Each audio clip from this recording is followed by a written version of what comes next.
आज के टॉपिक में हम लोग देखने वाले हैं हैचिंग को। Good morning sir. Good morning. आज के टॉपिक में हम देखने वाले हैं हैचिंग को, कि किस तरह से अपन हैचिंग करेंगे। हैचिंग क्या होता है आप समझिए। हैचिंग इस तरह का सेक्शन होता है, इसको हम हैचिंग बोलते हैं। ये जो हुई है इसको हम हैचिंग बोलते हैं। अब हैचिंग किस तरह से कर सकते हैं ताकि आप कटिंग क्रॉस सेक्शन दिखा पाए या कट प्लान दिखा पाए, उसके लिए हमको हैचिंग करनी होती है। या तो आप हैचिंग कर सकते हैं या फिर कहीं पर कलर कोडिंग से डिनोट करना पड़ता है, तो वैसे भी आप कर सकते हैं। उसके लिए हम ग्रेडियंट टूल का यूज करते हैं।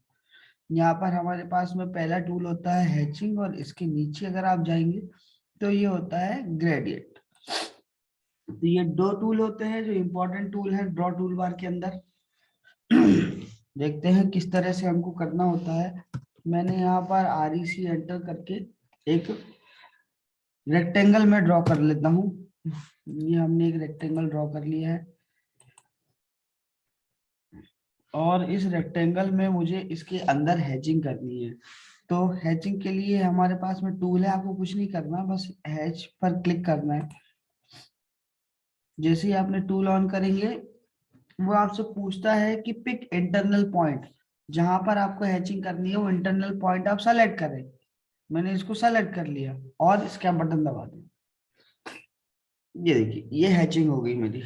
पर ये हैचिंग को अगर आप देखेंगे तो ये इस तरह से हुई है, तो ये बहुत पास में है।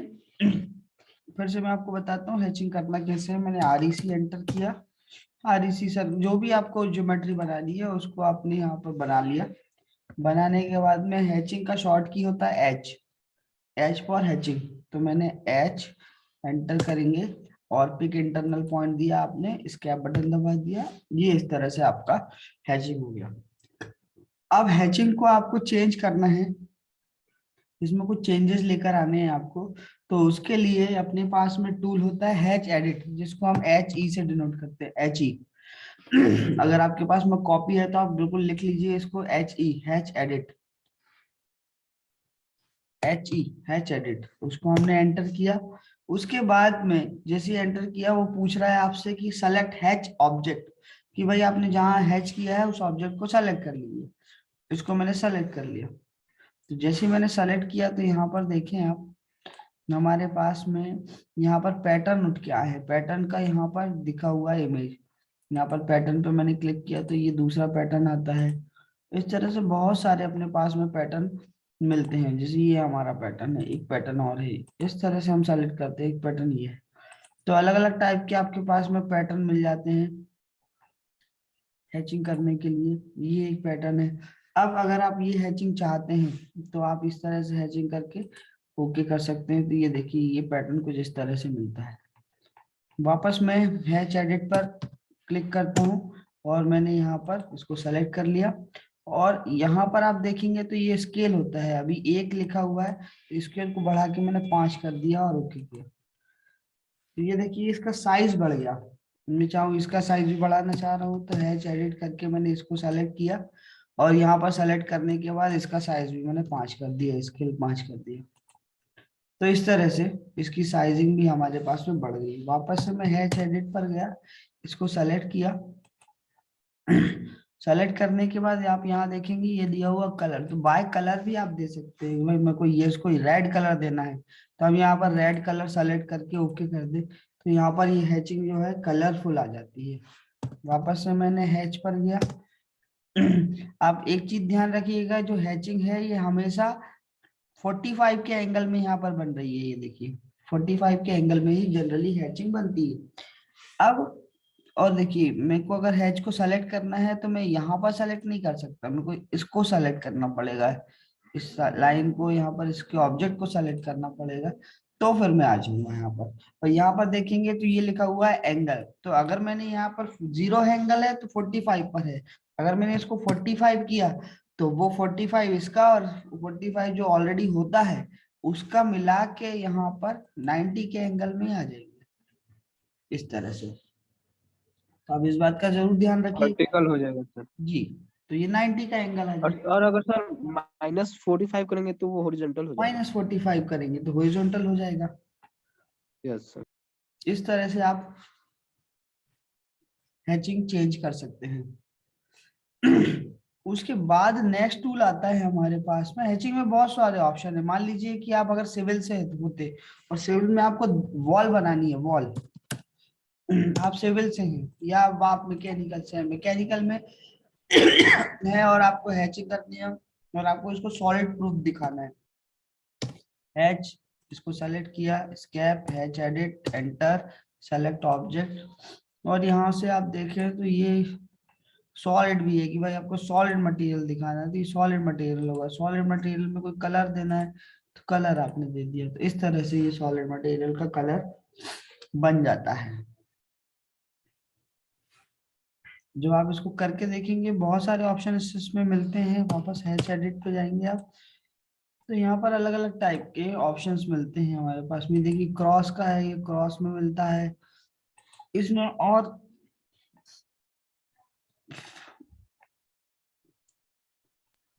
सर अगर ग्रास है, ये ग्रास का फॉर्मेट है। अब ग्रास हमेशा ग्रीन होती है तो आपने इस तरह से दिया तो ये देखिए ग्रास के फॉर्मेट में ये बन गया।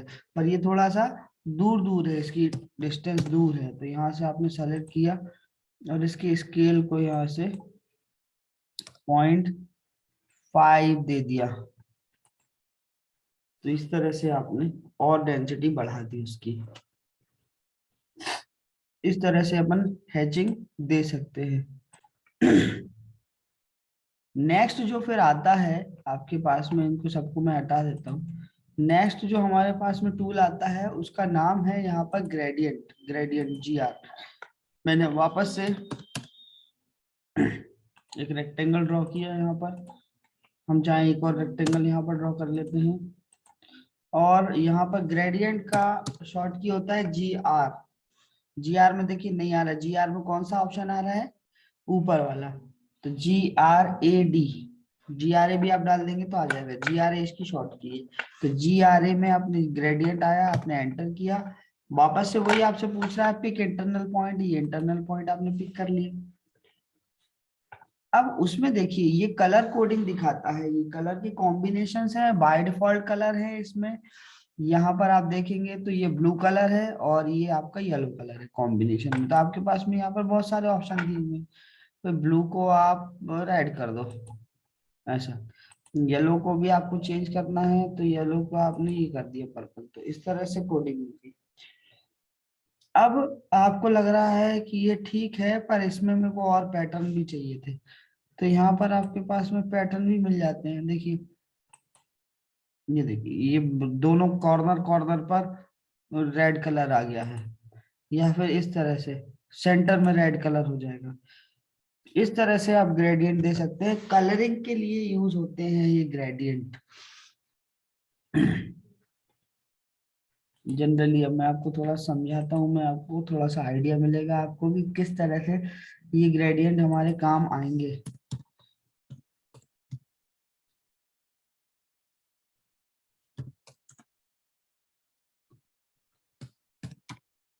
ग्रेडियंट जो ऑटोकैड में अपन यूज करते हैं वो क्यों यूज करते हैं,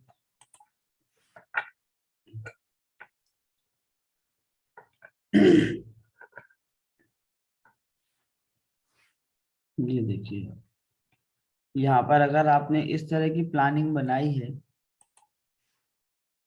तो इस तरह से प्लानिंग दिख रही है, तो यहाँ पर आपको समझ में आ रहा होगा देखकर कलर कोडिंग के हिसाब से कि भाई कौन सी चीज क्या है, कहाँ पर प्लेग्राउंड बना है, कहाँ पर घास बनी हुई है, कहाँ पर एरिया बना है, कहाँ पर रोड है। इस तरह से आप ग्रेडियंट दे सकते हैं। ग्रेडियंट का वर्किंग स्टाइल कुछ इस तरह से मिलता है आपके पास में। जी देखिए अगर आप मैकेनिकल से हैं तो आपने कार का टॉप व्यू बनाया है, तो टॉप व्यू बनाया है तो देखिए इस तरह से वो कार दिख रही है। कार का साइड व्यू भी आपको कुछ इस तरह से ही मिलता है। जी यहाँ पर एक कंपोनेंट है मैकेनिकल का। तो इस तरह आपको ग्रेडियंट का यूज बहुत आसानी से कर देते हैं, जिसमें आप उसका रियलिस्टिक थोड़ा सा ऑब्जेक्ट को दिखा पाते हैं।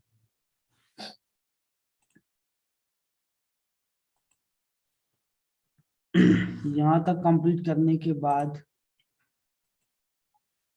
इतना कंप्लीट करने के बाद मैं आपको कुछ इंपॉर्टेंट टूल बताने जा रहा हूँ जो इसका यूज हम करेंगे तो ही ऑटोकैड है। अगर आपको ये नहीं आता है, ये मॉडिफाइड टूल बार जो है, मॉडिफाइड टूल बार ही एक ऐसा टूल बार है जो कि बहुत इंपॉर्टेंट है, पूरे ऑटोकैड की जान है ये।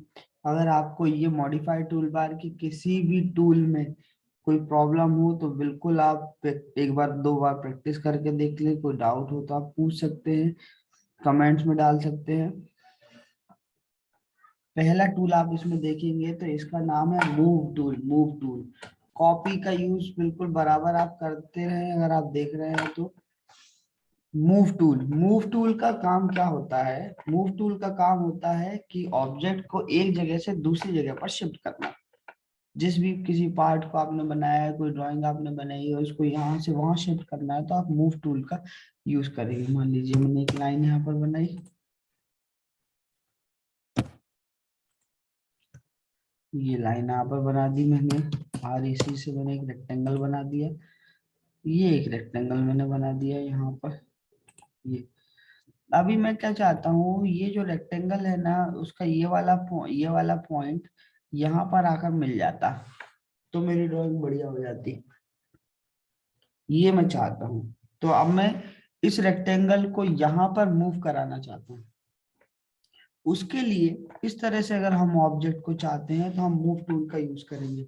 मूव टूल की शॉर्ट की है M, M for move. Move tool की शॉर्ट की है एम। मैंने यहाँ पर एम एंटर किया। एम एंटर करने के बाद में वो आपसे पूछता है कि आप ऑब्जेक्ट को सेलेक्ट कीजिए। लिखा आ रहा है सेलेक्ट ऑब्जेक्ट, इट मींस कि आपको ऑब्जेक्ट को सेलेक्ट करना है, मतलब कि आपको उस ऑब्जेक्ट को सेलेक्ट करना है जिसको आप मूव कराना चाहते हैं। तो इसको मूव कराना है तो इसको मैंने यहाँ पर सेलेक्ट कर दिया। जैसे ही आपने सेलेक्ट किया आप एंटर करिए। सेलेक्ट करने के बाद आपने एंटर किया, और एंटर करने के बाद वो आपसे पूछ रहा है स्पेसिफाई बेस पॉइंट, मतलब आप कहाँ से उठाना चाहते हैं उसको। आपको यहाँ से उठाना है, आपको यहाँ से उठाना है, आपको यहाँ से उठाना है, आपको बीच से उठाना है, जहां से भी आपको उठाना है वहां पर आप सेलेक्ट कीजिए। तो मुझे उठाना है कि ये वाला पॉइंट यहाँ पर आ जाता, तो मैंने इस पॉइंट को उठाया और यहाँ पर शिफ्ट किया। अब ये स्ट्रेट डायरेक्शन में इसलिए जा रहा है क्योंकि ऑर्थो ऑन है। तो ऑर्थो ऑन है तो ऑर्थो को मैं यहाँ से, देखिए ऑर्थो ऑन है तो ऑर्थो को मेरे को हटाना पड़ेगा। तो ऑर्थो में मैंने F8 दबा दिया, ऑर्थो ऑफ हो गया, और यहाँ पर जाकर मैंने इसको क्लिक कर दिया। तो बहुत आसानी से हमारा ऑब्जेक्ट एक जगह से दूसरी जगह पर शिफ्ट हो गया। अब मुझे लग रहा है नहीं, ये ऐसा शिफ्ट होना चाहिए था कि ये जो सेंटर पॉइंट है ये यहाँ पर आता। वापस से M enter, select object, object मैंने सेलेक्ट किया, और सेलेक्ट करने के बाद एंटर करना है आपको। और एंटर करने के बाद में आप यहाँ पर जाएंगे, इस पॉइंट को मैंने उठाया और उठाने के बाद में यहाँ पर जाके मैंने रख दिया। सेम फिर से एक सर्कल ड्रॉ करता हूं मैं। ये सर्कल ड्रॉ कर लिया मैंने। अब सर्कल ड्रॉ करने के बाद एम एंटर किया, सेलेक्ट ऑब्जेक्ट में ये सर्कल को सेलेक्ट करके एंटर कर दिया। Specify base point, base point इसका कुछ भी हो सकता है, मैंने इसको उठा के कहाँ रखना चाह रहा हूँ, यहाँ रखना चाह रहा हूँ, तो इस तरह से रखते हैं। तो यहाँ पर हमारा एम ऑफ जो मूव टूल है वो इस तरह से आप यूज कर सकते हैं। नेक्स्ट टूल जो आता है जिसका नाम है copy. Copy copy tool. Copy tool क्या करता है? मूव टूल जैसे ही काम करता है, पर ये यहां से उठ के यहाँ पर शिफ्ट नहीं होता, ये अपनी कॉपी बनाता जाता है। जितनी कॉपी चाहिए आप उतनी कॉपी बना सकते हैं। कॉपी टूल का शॉर्ट की होता है CO. CO, CO for copy. CO, आपने सीओ एंटर किया। सीओ एंटर करने के बाद में वो आपसे पूछ रहा है ऑब्जेक्ट सेलेक्ट करें, तो आपने ऑब्जेक्ट सेलेक्ट करा। किसको करना है? सपोज कीजिए आपको इसको करना है। अगर आपको दोनों को करना है तो ऐसे सेलेक्ट करना, ऐसे सेलेक्ट कर लिया तो दोनों सेलेक्ट हो जाएंगे। अगर एक को ही सेलेक्ट करना है तो आप फिर को एक पर क्लिक करना पड़ता। मैंने इसको कॉपी करना है तो इसको यहाँ पर कर्सर ले गया, इसको कॉपी करना है तो यहाँ कर्सर ले गया, दोनों को कॉपी करना है तो इस तरह से सेलेक्ट कर लिया। सेलेक्ट करने के बाद में एंटर किया। एंटर करने के बाद में अब आपसे पूछ रहा है बेस पॉइंट उठाइए आप इसको। बेस पॉइंट मैंने यहाँ सेंटर से उठा लिया। सेंटर से उठाने के बाद में देखिए, अब मैं जितनी कॉपी करना चाहता हूँ ना उतनी कॉपी मैं कर सकता हूँ।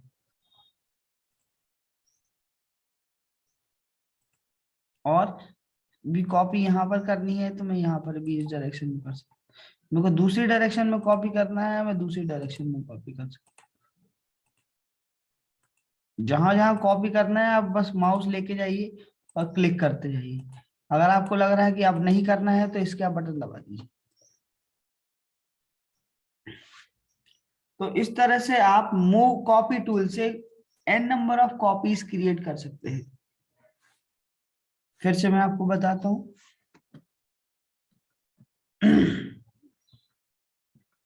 इसी की कॉपी करनी है, एक यहाँ पर रखना है मुझे और एक यहाँ पर रखना है। तो मैंने कॉपी टूल को एंटर किया और कॉपी टूल के बाद सेलेक्ट ऑब्जेक्ट, और ऑब्जेक्ट सेलेक्ट करने के बाद आपको एंटर करना है। और एंटर करने के बाद में आपको सेंटर पॉइंट उठाना है। ये पॉइंट उठाया आपने और एक मैंने यहाँ रख दिया और एक मैं यहाँ रख देता हूँ और एक मैंने इसके ऊपर भी रख दिया कुछ इस तरह से और इसके बटन लगा दिया। तो देखिए इस तरह से कॉपी टूल की हेल्प से नंबर ऑफ कॉपीज हम क्रिएट कर सकते हैं।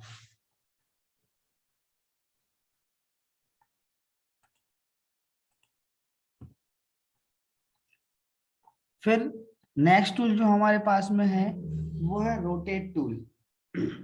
Rotate rotate tool rotate tool का काम क्या है, आप पर्टिकुलर डायरेक्शन में इसको रोटेट कराना चाहते हैं आप रोटेट करा सकते हैं। जैसे मैंने ये एक रेक्टेंगल बनाया, अब मैं चाह रहा हूँ कि ये रोटेट होता है। अभी तो ये इंक्लाइन है, स्ट्रेट डायरेक्शन में बन गया पर मैं कुछ रोटेशन में इसको देना चाहता हूँ, तो फिर मैं रोटेट टूल का यूज करूंगा। रोटेट टूल का यूज आप बहुत ही आसानी से कर सकते हैं। इसके लिए इसकी शॉर्ट की जो होती है वो होती है RO। RO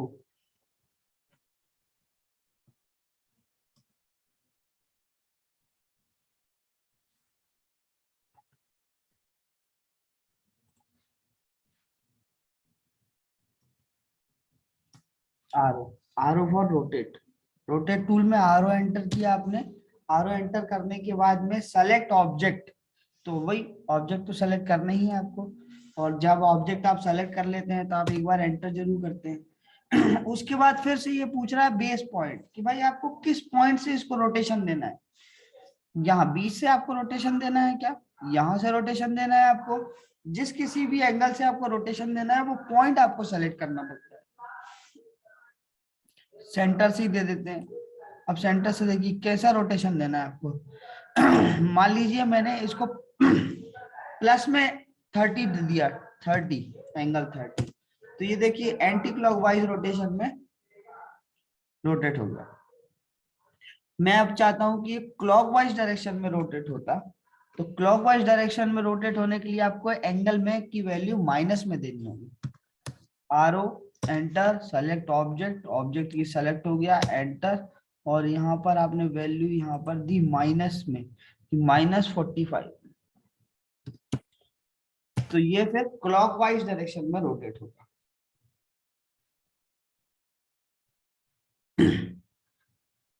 इस तरह से आप रोटेट टूल का यूज भी बहुत आसानी से कर सकते हैं।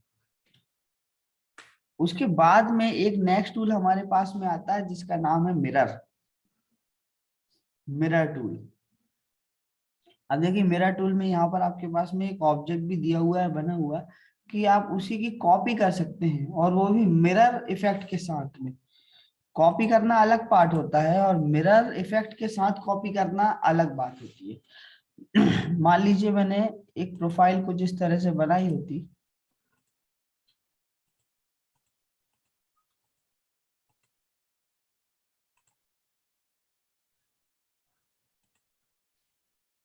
इस तरह की एक प्रोफाइल बनाई है, अगर मैं इसकी कॉपी करूंगा तो देखिएगा मैं कॉपी कर रहा हूँ, CO enter, select object, object select, ये object select, enter. Object select करने के बाद बेस पॉइंट उठाना, कहीं से भी मैंने उठाया और यहाँ पर रख दिया। तो ये देखिए ये कॉपी हो रहा है, ये कॉपी हुआ है, ये कॉपी हुआ है, ये मिरर नहीं हुआ है। मिरर इफेक्ट कैसा आएगा मैं आपको दिखाता हूँ इसका मिरर बना के। मिरर का शॉर्ट की होता है M I, M I for mirror. तो मैंने मिरर एंटर किया। मिरर एंटर करने के बाद फिर से सेलेक्ट ऑब्जेक्ट, ऑब्जेक्ट हमारा ये हो गया जिसको हमको मिरर करना है, और एंटर करेंगे।